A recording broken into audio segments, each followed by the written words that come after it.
dalam sejarah Afrika yang begitu kaya, ada satu kekaisaran yang ceritanya, wah, luar biasa. Ini kisah tentang perlawanan sengit melawan invasi asing, tapi juga soal pergolakan hebat yang datang dari dalam. Hari ini, kita bakal bedah kisah ketahanan dan transformasi kekaisaran Ethiopia yang legendaris ini. Oke, ayo kita mulai. Coba kita bayangin bareng-bareng. Kita lagi ada di akhir abad ke-19.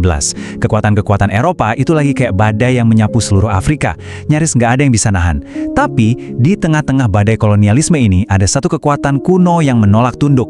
Sebuah kerajaan yang berani melawan takdir yang kelihatannya udah nggak bisa dihindari lagi. Buat Ethiopia, ancaman itu bukan lagi cuma kabar burung atau sesuatu yang jauh di sana. Enggak, ancamannya itu udah nyata, udah ada di depan mata. Sejarah mereka yang panjang dan kaya sekarang berada tepat di jalur penaklukan Eropa. Skalanya itu gila banget. Kerajaan-kerajaan kuat, peradaban yang udah berdiri berabad-abad, semua takluk. Jadi bagi dunia luar, kayaknya kejatuhan Ethiopia itu cuma tinggal nunggu waktu aja. Pertanyaannya bukan lagi, apakah mereka akan jatuh, tapi kapan? Tapi, Ethiopia nggak mau cuma jadi catatan kaki di buku sejarah penaklukan Eropa. Mereka nggak mau menyerah. Mereka memilih untuk melawan. Sebuah keputusan yang dampaknya luar biasa, bukan cuma buat mereka, tapi juga buat seluruh benua. Terus gimana caranya mereka bisa begitu? Apa rahasianya? Ini bukan kebetulan loh, keberhasilan Ethiopia itu dibangun di atas fondasi yang super kokoh. Mereka punya struktur kekuasaan yang terpusat, identitas nasional yang kuat banget, dan yang paling penting, pemimpin yang bisa menyatukan rakyatnya. Inilah aset strategis mereka yang sebenarnya. Nah, ini nih poin kuncinya. Kemenangan mereka itu gaungnya kedengaran sampai ke seluruh Afrika dan dunia. Di zaman di mana perlawanan itu kelihatan sia-sia, Ethiopia membuktikan kalau itu mungkin. Mereka jadi semacam mercusuar harapan, jadi simbol kebanggaan yang luar biasa kuat. Tapi, ya namanya juga sejarah, ceritanya nggak lurus-lurus aja. Ancaman itu nggak hilang. Dia cuma ngumpet, nunggu waktu yang tepat buat balik lagi di abad ke-20. Dan kali ini bentuknya jauh lebih modern dan mematikan. Coba deh kita bandingin. Konflik yang pertama itu kan melawan kekuatan kolonial di masa-masa awal. Nah, invasi yang kedua ini beda banget. Ini perang total yang dilancarkan sama Italia di bawah rezim fasis Mussolini yang super brutal. Kali ini, hasilnya sangat berbeda. Ethiopia berhasil diduduki dan kedaulatan mereka direbut. Dampaknya, wah parah banget. Pendudukan ini bawa penderitaan yang gak terbayangkan buat rakyat. Struktur pemerintahan yang udah bertahan ribuan tahun hancur lebur, dan bangsa itu ada di bawah kendali asing. Tapi uniknya, bahkan di masa paling kelam sekalipun, api semangat kemerdekaan itu gak pernah padam.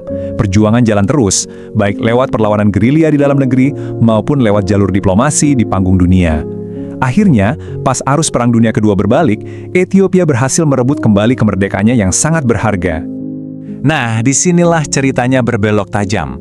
Setelah berkali-kali membuktikan ketangguhannya melawan musuh dari luar, tantangan terbesar Ethiopia berikutnya justru datang dari dalam. Pertempurannya sekarang pindah, bukan lagi di perbatasan negara, tapi di jantung masyarakatnya sendiri. Kita masuk ke pertengahan abad ke-20. Sistem kekaisaran yang udah jadi tulang punggung negara ini selama ribuan tahun mulai goyah. Tekanan-tekanan baru mulai muncul dan sumbernya bukan dari tentara asing, tapi dari rakyatnya sendiri. Jadi, akar masalahnya itu ada di ketimpangan sosial yang, wah, dalam banget. Di satu sisi, ada sekelompok kecil elit yang hidupnya enak banget, punya kekayaan dan kekuasaan. Di sisi lain, mayoritas rakyatnya berjuang dalam kesulitan. Kesenjangan inilah yang jadi bensin buat api perubahan yang bakal datang.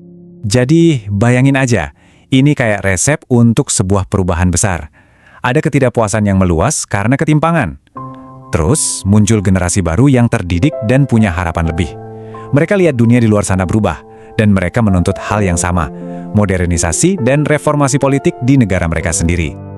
Semua tekanan internal ini akhirnya numpuk, dan udah nggak bisa ditahan lagi. Ketegangannya itu udah kayak gunung berapi yang siap meletus, menandai titik balik yang nggak bisa dihindari lagi buat masa depan bangsa ini. Prosesnya itu nggak terjadi dalam semalam, tapi pelan-pelan dan pasti.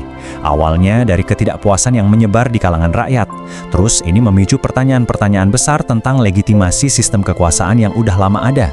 Seiring ide-ide baru tentang modernisasi dan reformasi makin kuat, fondasi kekaisaran itu sendiri mulai retak. Dan akhirnya, boom, perubahan itu datang juga. Bukan cuma reformasi kecil-kecilan, tapi pergeseran besar yang meruntuhkan sistem kekaisaran yang usianya ribuan tahun. Ethiopia sedang memasuki babak yang sangat sekali baru dalam sejarahnya yang penuh gejolak. Jadi kalau kita rangkum, ya inilah inti cerita Ethiopia. Sebuah dualitas yang menarik banget. Di satu sisi ada perjuangan tanpa henti buat mempertahankan kedaulatan dari kekuatan luar. Di sisi lain, ada pergulatan internal yang nggak terhindarkan untuk mendefinisikan kembali siapa mereka dan mau kemana masa depan mereka. Transformasi ini memang menutup satu babak, tapi juga membuka pintu ke era baru yang penuh tantangan, konflik, reformasi, dan pencarian jati diri yang terus berlanjut sampai hari ini. Setiap kali ada tatanan lama yang runtuh, selalu muncul satu pertanyaan besar. Masa depan seperti apa yang akan dibangun di atas reruntuhannya?